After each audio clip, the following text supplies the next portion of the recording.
نحمده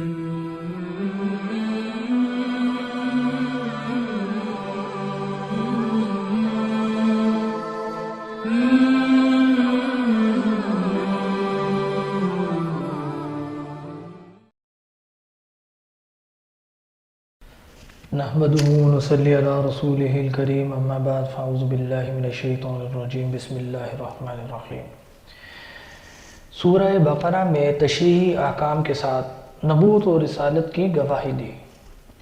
یہاں تیسرے سپارے کے آغاز میں ان خصائص کا ذکر ہے جو بعض انبیاء علیہ السلام کو عطا کی گئی۔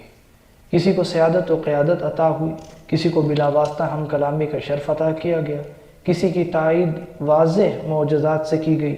یہ تمام انبیاء مرتبہ کے اور شرف میں ایک جیسے نہ تھے، بلکہ بعض کو بعض پر فضیلت حاصل تھی، جیسے بعض انبیاء کو دوسرے بعض پر فضیلت حاصل ہے، اسی طرح ان کی امتوں کو ایک دوسرے پر فضیلت حاصل ہے۔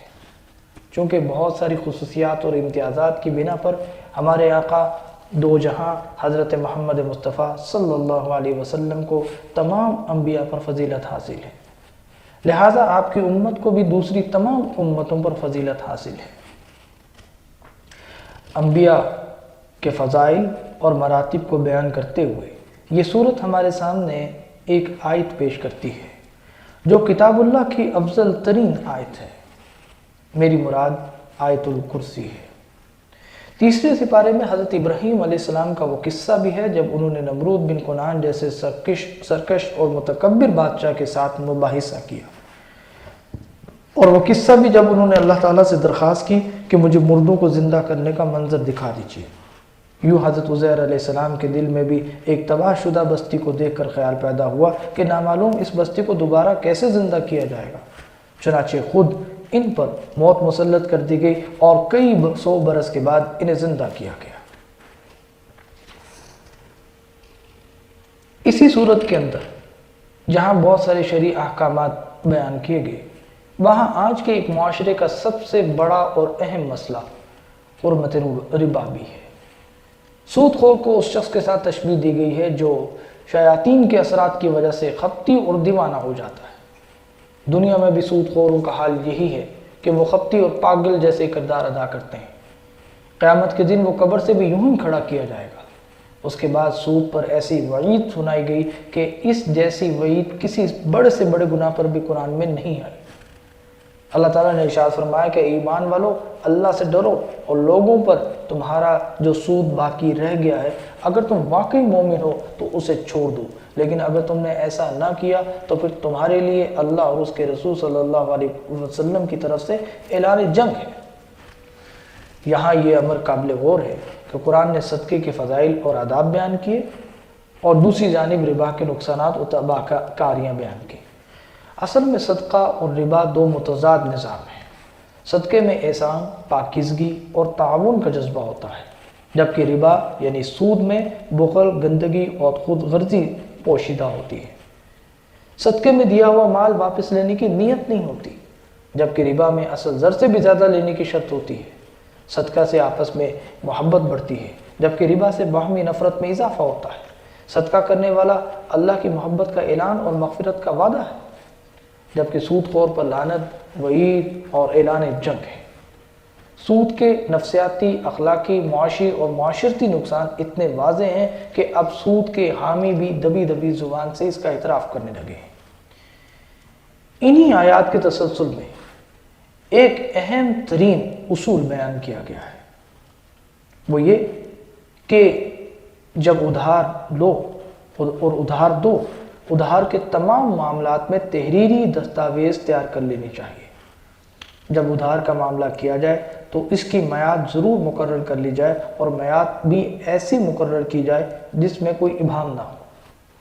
دوران سفر اگر دستاویزات کی تیاری ممکن نہ ہو تو رہن رکھ کر بھی قرض دیا جا سکتا ہے۔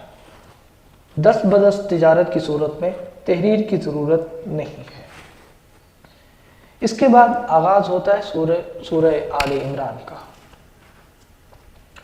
تیسرے سپارے کے 8 رکوع تو سورہ بقرہ پر مشتمل تھے، اب 9ویں رکوع سے سورہ آل عمران کا آغاز ہوتا ہے۔ یہ سورت بالاتفاق مدنی ہے، اس میں 20 رکوع اور 200 آیات ہیں۔ اس سورت کی تقریباً 80 آیات اس وقت نازل ہوئیں جب عیسائیوں کا ایک وفد نبی علیہ السلام کی خدمت میں حاضر ہوا۔ اس وفد میں نصارہ کے ساتھ 60 افراد شامل تھے، اور وفد کے شرکاء نے حضرت عیسیٰ علیہ السلام کے بارے میں نبی علیہ السلام کے ساتھ مباحثہ کیا اور انہیں معاذ اللہ کا بیٹا ثابت کرنے کی کوشش کی۔ یہاں یہ بات یاد رکھیے گا کہ قرآن کریم کا غالب حصہ محکمات پر ہی مشتمل ہے۔ 2 قسم کی آیات ہیں، ایک وہ آیات جن کو محکمات کہا جاتا ہے، اور دوسری وہ آیات جن کو متشابہات کہا جاتا ہے۔ تو ایمان والے ہوتے ہیں وہ ہمیشہ محکمات کی پیروی کرتے ہیں، اور جن کے دل میں کجی اور دماغ میں فطور ہوتا ہے وہ متشابہات کی غلط سلط تعویل کر کے اور اس کی مراد تک پہنچنے کی کوشش میں لگے رہتے ہیں۔ کلمۃ اللہ اور روح اللہ جیسے الفاظ متشابہات کی قسم میں سے ہیں۔ ان متشابہات کی بنیاد پر شرکی عقائد کی عمارت کھڑی کرنا پانی پر نقش بنانے کے سوا کچھ نہیں۔ توحید اور ایمان کے دلائل بالکل واضح ہیں، اور ان کا انکار وہی شخص کر سکتا ہے جو بصیرت سے بالکل کورا ہو۔ سورہ آل عمران کے اندر 3 عبرت آموز قصے بیان کیے گئے ہیں، اور وہ قصے کیا ہیں؟ حضرت مریم علیہ السلام کی والدہ کے والد عمران اللہ کے نیک بندے تھے، اور آپ کی والدہ صاحب کردار اور پاک خاتون تھی۔ عرصے تک ان کے ہاں اولاد نہ ہوئی۔ ایک دن پرندے کو دیکھ کر وہ اپنے بچے کو دانا کھلا رہا تھا، دیکھ کر دل مچل گیا، اولاد کی آرزو پیدا ہوئی۔ اللہ کے حضور دامن پھیلا کر درخواست کی اور نظر مانی کہ اگر تو مجھے اولاد عطا فرما دے تو میں اسے بیت المقدس کی خدمت کے لیے وقف کر دوں گی۔ اللہ نے دعا قبول فرمائی، ان کے ہاں بیٹی پیدا ہوگی۔ دستور یہ تھا کہ بیت المقدس کی خدمت کے لیے لڑکوں کو قبول کیا جاتا تھا، لڑکیوں کو قبول نہیں کیا جاتا تھا۔ یہ پریشانی آ گئی کہ نومولود بچی کے والد انتقال فرما گئے۔ اللہ تعالیٰ نے سابق دستور کے خلاف زوجہ عمران کی نظر قبول فرما لی اور اپنے زمانے کے بہترین انسان حضرت زکریا علیہ السلام کو بچی کی کفالت اور تربیت کے لیے منتخب فرما لیا۔ اب حضرت زکریا علیہ السلام نے بچی کی کرامتیں اور بے موسم کے پھل جب دیکھے تو ایک دن پوچھا، اے مریم، یہ رزق تمہارے پاس کہاں سے آتا ہے؟ انہوں نے جواب دیا کہ اللہ کے ہاں سے آتا ہے، بے شک اللہ جسے چاہتا ہے بے حساب رزق دیتا ہے۔ معصوم بچی کا یہ ایمانی جواب سن کر حضرت زکریا علیہ السلام کے دل میں بھی اولاد کی آرزو جاگ اٹھی۔ حالانکہ ان کی عمر 100 سال سے تجاوز کر چکی تھی اور بیوی بھی بوڑھی ہو چکی، بانجھ تو تھی ہی، لیکن ظاہری اسباب کے مخالفت کے باوجود انتہائی عجز و انکساری کے ساتھ اپنے رب سے دعا کی، اے میرا پروردگار، مجھے اپنی خصوصی عنایت سے نیک اولاد عطا فرما دے، بے شک تو ہی دعاؤں کو قبول کرنے والا ہے۔ اللہ تعالیٰ نے اس شکستہ دل کی دعا قبول فرمائی اور ایک بیٹے کی بشارت سنائی جس کا نام یحییٰ ہوگا۔ اور پھر تیسرا عبرت آموز واقعہ حضرت عیسیٰ علیہ السلام کی ولادت کا ہے۔ اگر حضرت مریم اور حضرت یحییٰ علیہ السلام کا قصہ اس اعتبار سے عجیب اور قدرت الہی کا نمونہ تھا کہ ان کے والدین بڑھاپے کی دہلیز پر قدم رکھ چکے تھے، تو حضرت عیسیٰ علیہ السلام کا واقعہ عجیب ترین ہے، کیونکہ آپ کی ولادت والد کے بغیر سراسر معجزانہ طریقے پہ ہوئی۔